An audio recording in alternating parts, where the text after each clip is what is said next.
¿Existe la filosofía latinoamericana? Un pensamiento periférico es un pensamiento situado. Europa se arroja sobre América Latina la herencia de los pueblos originarios, los proyectos de nación, el porqué de este pensamiento, el rechazo al colonialismo, la unión latinoamericana, la lucha de clases en Argentina, países subalternos, marginados, que no han participado de la centralidad de la historia. América Latina, filosofía y colonialismo. Encuentro 11. El marxismo en América Latina. 1. El problema colonial. 2. ¿Quién lamenta los estragos? 3. La trágica impotencia. 4. Las leyes de la historia y la necesariedad.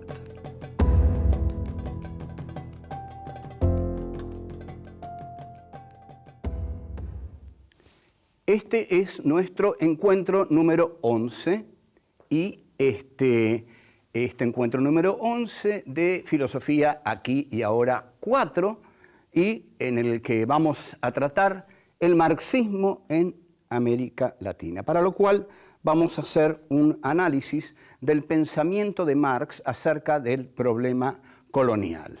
Voy a decir que Marx en realidad, en mi concepto, no se ha lucido en cuanto al análisis del problema colonial, pero estaba bastante condicionado por su formación hegeliana para no lucirse en esta cuestión, sino para entenderla más bien digamos, equivocadamente. Hay en Hegel una concepción dialéctica de la historia que afirma que la historia tiene un devenir necesario, universal, inmanente, dialéctico, es decir, que la historia marcha necesariamente en una dirección. A esto se le llama teleología. Telos quiere decir fin y estudio de los fines es lo teleológico. Lo teleológico es el camino necesario que la dialéctica tiene que recorrer para que la historia se cumpla. La historia, cuando toma Marx esta dialéctica, Marx va a insistir mucho en que la historia crea a los propios sepultureros de aquellos movimientos históricos que la han encarnado en determinado momento. Esto en Hegel estaba. Hegel había afirmado que había determinados momentos históricos que devenían lo que Hegel llamaba positivos, es decir, positivos en el sentido de no tener ya un posible desarrollo. La dialéctica, justamente, funciona a través de la negatividad. La dialéctica siempre niega para pasar a un nuevo momento. Entonces, en Marx, cuando Marx toma esta idea de la dialéctica hegeliana, la toma del siguiente modo, basándose en la Revolución Francesa. El feudalismo fue negado por la burguesía. Fue necesario, para que la historia continuara, que la burguesía, en tanto la clase más revolucionaria de la historia humana, para Marx, lo dice en El Capital y lo dice en el Manifiesto Comunista de 1848, la burguesía es la clase más revolucionaria que ha actuado en la historia. Pero la burguesía, al derrotar al feudalismo, crea a su propio sepulturero, que es el proletariado industrial. Entonces este es el movimiento dialéctico, necesario, interno de la historia. La historia tiene necesariamente este movimiento, dice Marx. Así como la burguesía enterró al feudalismo, va a ser el proletariado industrial, que es el fruto del desarrollo de la burguesía, el que entierre a la burguesía por el movimiento dialéctico de la historia, que va de negación en negación. O sea, la burguesía niega al feudalismo y el proletariado niega a la burguesía. ¿Y en quién deposita Marx esta exquisita tarea de derrotar a la burguesía y llevar a la humanidad hacia una sociedad igualitaria y sin clases? En el proletariado. Así que el proletariado tiene que universalizarse. Esto es esta es la trampa de Marx. El proletariado tiene que universalizarse. Ahora, ustedes observen que si el proletariado tiene que universalizarse, primero tiene que universalizarse la burguesía. Es decir, toda expansión de la burguesía va a ser bien vista por Marx. No le va a preocupar, porque en tanto la burguesía se expanda, de ella, de sus entrañas, va a salir su sepulturero, que es el proletariado industrial. Así, Engels, en 1848, habla de la conquista de México por Estados Unidos. Es un texto que a nosotros hoy nos sorprende, pero tenemos que comprender que para Engels la historia debía surgir de la planetarización de la burguesía. Entonces, Engels dice, es extraordinario, es positivo que Estados Unidos conquiste a los perezosos mexicanos, porque Estados Unidos va a llevar a México modernas relaciones de producción capitalista. Y de estas modernas relaciones de producción capitalista van a surgir los proletarios modernos que van a derrotar a la burguesía y van a instaurar la dictadura del proletariado que va a conducir a la sociedad sin clases. Esta es la dialéctica tal como la veía Marx. Pero en esta dialéctica de Marx, la burguesía juega un papel fundamental. Sin burguesía no hay proletariado revolucionario. Entonces, Marx tiene que apoyar todas las conquistas de la burguesía, porque necesita a la burguesía para que surja de ella el proletariado redentor que Marx necesita. En consecuencia, Marx es un impulsor de la burguesía en India, en China, en México, menos en Irlanda, aunque, pero Irlanda, ojo, lo vamos a ver, Irlanda es una colonia blanca y ahí Marx ve bien el problema. Bueno, volvemos y ya vemos esto.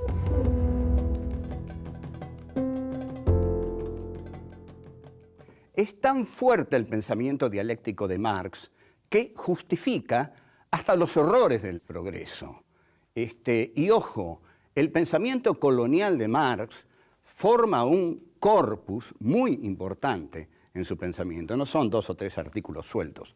Pero cuando termina el artículo a la dominación británica en la India, para justificar los estragos que Inglaterra ha hecho en la India, cita a Goethe, y el texto de Goethe es: ¿quién lamenta los estragos si los frutos son placeres? ¿No mató a miles de seres Tamerlán en su reinado? O sea, hay aquí una justificación de la barbarie en tanto progreso. Si la barbarie implica un progreso, justificada está. O sea, a pesar de todos sus crímenes, Inglaterra es un instrumento del progreso. Un instrumento inconsciente, porque la burguesía cree que está triunfando, según Marx, la burguesía cree que está triunfando y dominando el mundo, pero en realidad, para Marx, la burguesía está creando la obra maestra que la va a destruir y que es el proletariado. Esto no pasó así, digamos, esto, bueno, lo sabemos, pero no vamos a dejar de reconocer que hay otros textos de Marx sobre el colonialismo que implican un reconocimiento mayor. Por ejemplo, para ser libre en su casa, John Bull necesita esclavizar a los pueblos que están fuera de las fronteras de su estado. Analicemos esta frase. Para ser libre en su casa, John Bull, o sea, Inglaterra, necesita esclavizar a todos los otros pueblos que están fuera de su casa. Esto es el colonialismo, esto es el imperialismo. Y esto recuerda una gran frase de Jean-Paul Sartre en el prólogo a Fanon, donde dice: Europa se ha hecho a sí misma fabricando esclavos y monstruos. Ahora, en el pensamiento de Marx también, quienes intentan defenderlo con toda buena fe, porque hay muchos que tienen, por supuesto, una relación pasional con Marx. Yo la tuve en algún momento, lo que pasa es que ya no tengo relación pasional con ningún filósofo. Pero tratan de defender a Marx diciendo, bueno, pero está la cuestión irlandesa. Marx entendió bien la cuestión irlandesa. Sí, Marx entendió bien la cuestión irlandesa, pero tengamos en cuenta que Irlanda era una colonia blanca. Y Marx entonces dice, La liberación de Inglaterra depende de la liberación de Irlanda, porque se da cuenta que Inglaterra, al explotar a Irlanda, compra a su proletariado interno, ¿no? Pero no ve que la explotación colonial ocurre lo mismo. Es por la explotación colonial que Inglaterra puede comprar a su proletariado interno. Ahora, en la cuestión irlandesa sí lo ve. Esto, es decir, y esto no lo aplicó al resto del mundo, esto lo aplicó a la cuestión irlandesa. En todos los otros esquemas de Marx, e incluso en el texto terrible que escribe sobre Bolívar, Marx aplica el esquema dialéctico. La burguesía tiene que planetarizarse para que surja el proletariado. Entonces, ahí sí la revolución es posible. Al final de su vida hay una carta de la populista rusa Vera Zasulich, que conmueve un poco a Marx, porque Vera Zasulich le dice, nosotros aquí en la comuna rural rusa ya tenemos el socialismo, ¿qué tenemos que hacer? ¿Esperar 50 años de horror de la burguesía para entonces realizar la revolución? Y Marx se siente algo confundido y bueno, y le dice, no hay que tomar el capital como una teoría necesaria del desarrollo de la historia. No hay una fatalidad histórica, dice Marx. Pero en realidad la carta a Vera Zasulich es una carta, mientras que todos los textos de Marx son un corpus, e incluso en el Capital Marx cita estos textos avalándolos en su obra mayor, en su obra más trascendente. En suma, hay cosas que Marx no vio. La expansión colonial resultó retrógrada, resultó infamante para todos los países en los que penetró. No implicó progreso, implicó un atraso catastrófico. Entonces, por otro lado, lo que esencialmente no vio fue que la teoría de la dictadura del proletariado a través del Estado iba a generar dictaduras sanguinarias como, por ejemplo, las de Stalin. Y bueno, y terminó eso por no ver, y afortunadamente él que no lo vio, desdichados nosotros que lo vimos, que después de la Guerra Fría la que se impone es la burguesía neoliberal, que es absolutamente despiadada. Pero la burguesía neoliberal, y con esto cierro, no ha triunfado, porque un movimiento triunfa cuando soluciona los problemas que le había planteado su opositor. Y el neoliberalismo no ha solucionado ni el problema de la desigualdad, ni el problema del hambre, ni el problema de la explotación. Al contrario, los ha agravado enormemente. O sea, Marx todavía tiene vigencia. Chao.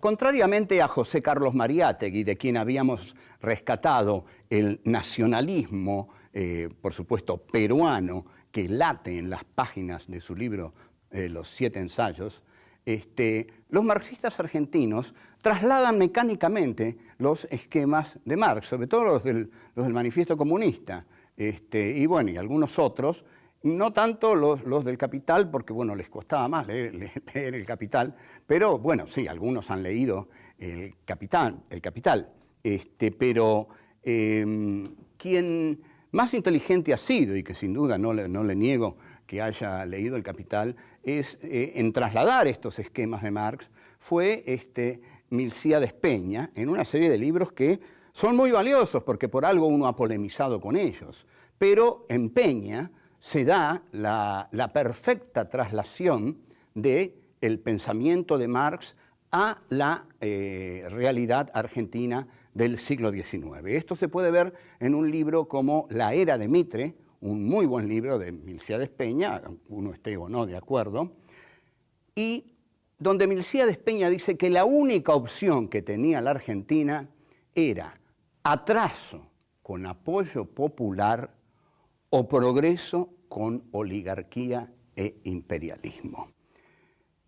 Con oligarquía e imperialismo, en el avance, digamos, el progresismo era inevitable, pero se hacía a expensas de recibir el capital británico. Hay una célebre frase de Mitre que dice: brindo por el capital británico y el esfuerzo argentino. Ahora, hay un movimiento popular en todo el interior argentino, que es el movimiento federal, que en determinado momento llega a tener un gran poder en las figuras de Felipe Varela, Justo José de Urquiza y el Paraguay, que Milcíades Peña valora enormemente el Paraguay porque dice que es el único intento autónomo de desarrollo que hubo en América Latina. Este movimiento de resistencia del interior mediterráneo, Urquiza y el Paraguay fracasa por varias causas. Urquiza, ante todo, traiciona en la batalla de Pavón, y los caudillos federales son barridos a sangre y fuego.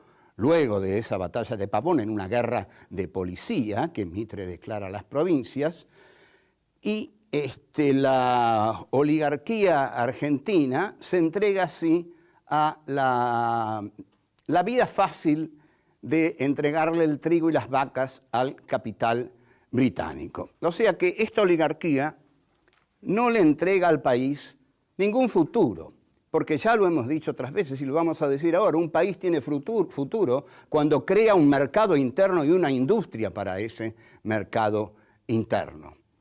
Ahora, preguntemos, ¿qué podía hacer Ángel Vicente Peñalosa? ¿Qué podía hacer Felipe Varela? ¿Qué podía hacer Juan Facundo Quiroga?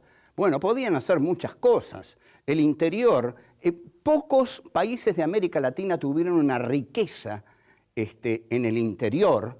El interior, está muy bien dicho el interior, porque este país miró siempre para afuera, porque la gente de las provincias no quiere que le digan el interior. Y el interior es mirar para adentro.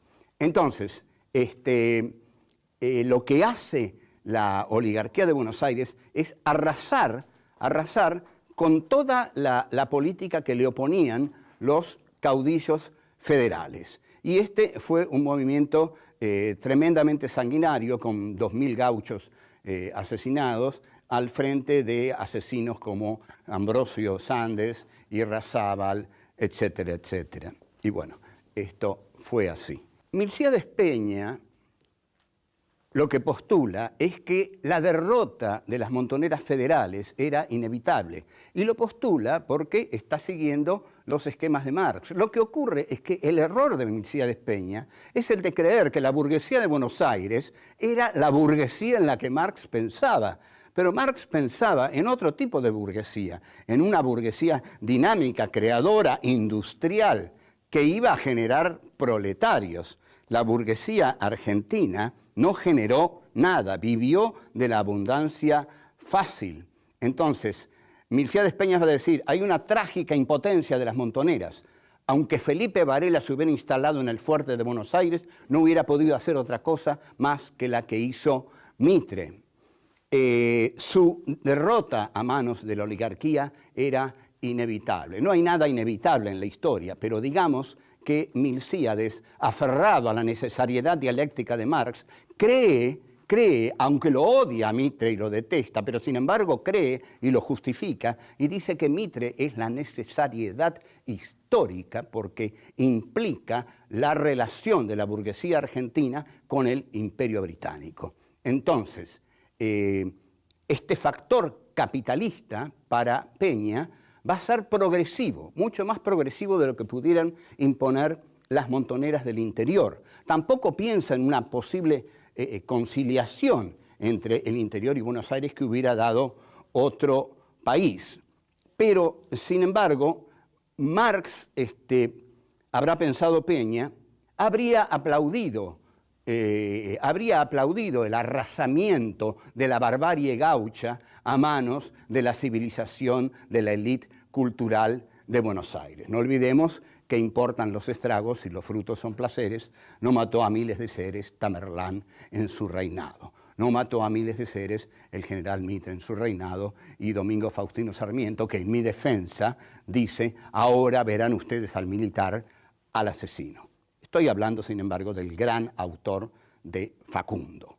Pero el gran autor de Facundo celebró que hayan puesto la cabeza de Ángel Vicente Peñalosa en una pica. Es decir, la crueldad de Buenos Aires en su campaña punitiva en el interior después de la batalla de Pavón fue escalofriante y el arrasamiento del Paraguay fue un genocidio, 600.000 muertos. Hasta luego.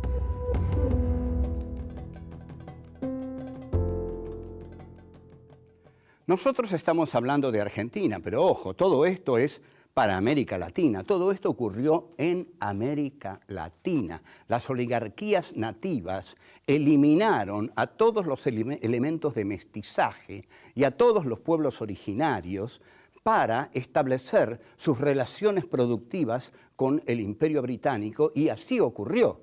Así ocurrió la desunión completa de América Latina, porque fue un gran triunfo de la diplomacia británica y las oligarquías nativas.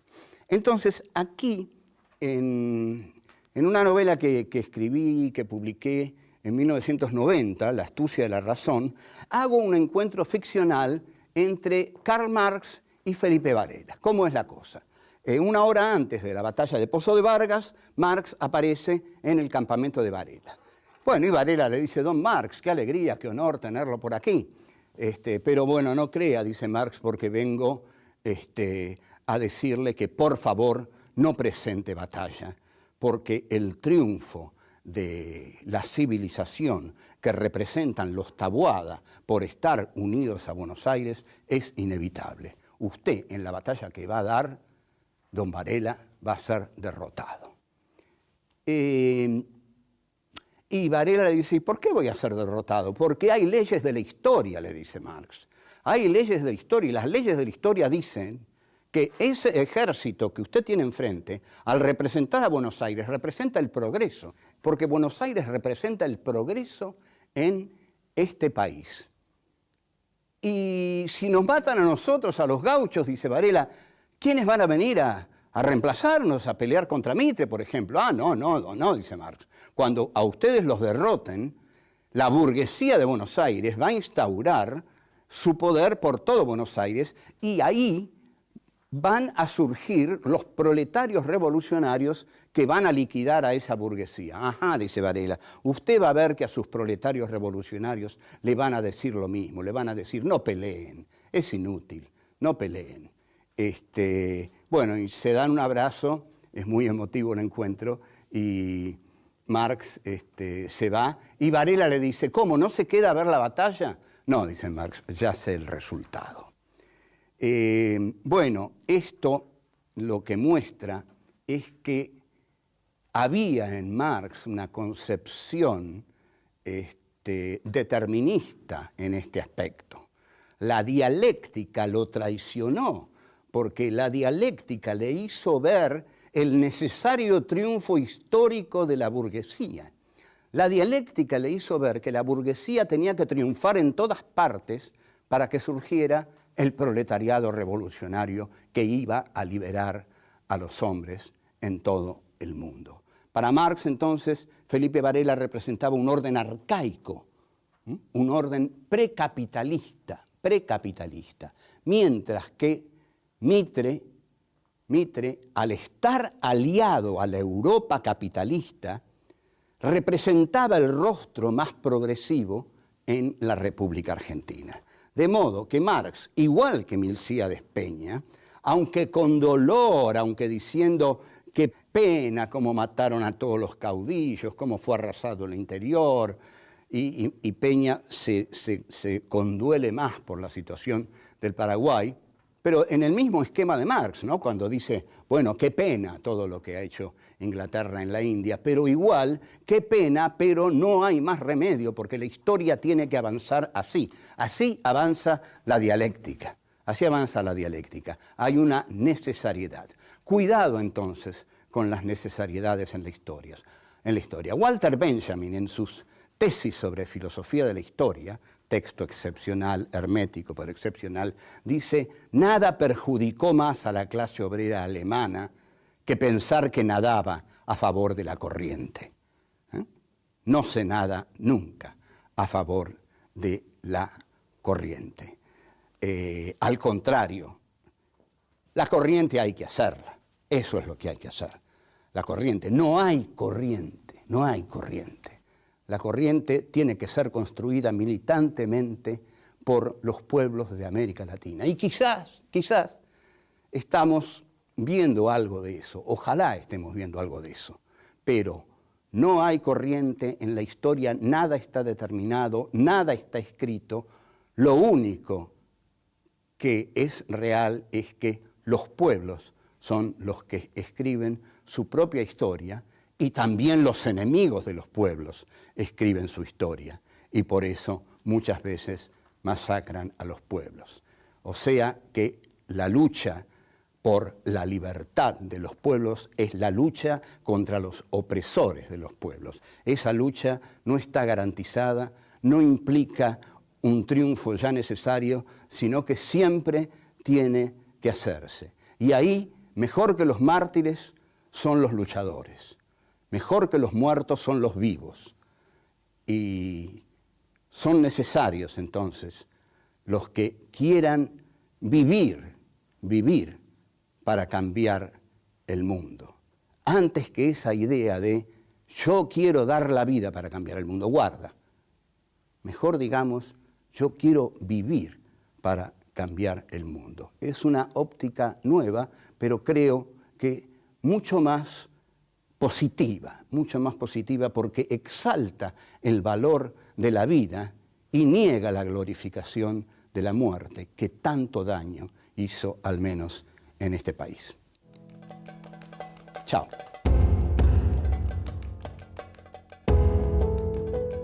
La expansión colonial resultó retrógrada, resultó infamante para todos los países en los que penetró. La burguesía argentina no generó nada, vivió de la abundancia fácil.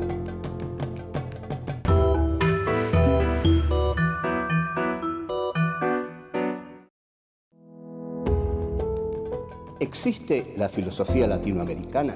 Un pensamiento periférico es un pensamiento situado. Europa se arroja sobre América Latina la herencia de los pueblos originarios, los proyectos de nación, el porqué de este pensamiento, el rechazo al colonialismo, la unión latinoamericana, la lucha de clases en Argentina, países subalternos, marginados, que no han participado de la centralidad de la historia. América Latina, filosofía y colonialismo. Encuentro 11. El marxismo en América Latina. 1. El problema colonial. Es lo teleológico. Lo teleológico es el camino necesario que la dialéctica tiene que recorrer para que la historia se cumpla. La historia, cuando toma Marx esta dialéctica, Marx va a insistir mucho en que la historia crea a los propios sepultureros de aquellos movimientos históricos que la han encarnado en determinado momento. Esto en Hegel estaba. Hegel había afirmado que había determinados momentos históricos que devenían lo que Hegel llamaba positivos, es decir, positivos en el sentido de no tener ya un pensamiento de Marx acerca del problema colonial. Voy a decir que Marx en realidad, en mi concepto, no se ha lucido en cuanto al análisis del problema colonial, pero estaba bastante condicionado por su formación hegeliana para no lucirse en esta cuestión, sino para entenderla más bien digamos, equivocadamente. Hay en Hegel una concepción dialéctica de la historia que afirma que la historia tiene un devenir necesario, universal, inmanente dialéctico, es decir, que la historia marcha necesariamente en una dirección. A esto se le llama teleología. Telos quiere decir fin y estudio de los fines. Genial. 2. ¿Quién lamenta los estragos? 3. La trágica impotencia. 4. Las leyes de la historia y la necesariedad.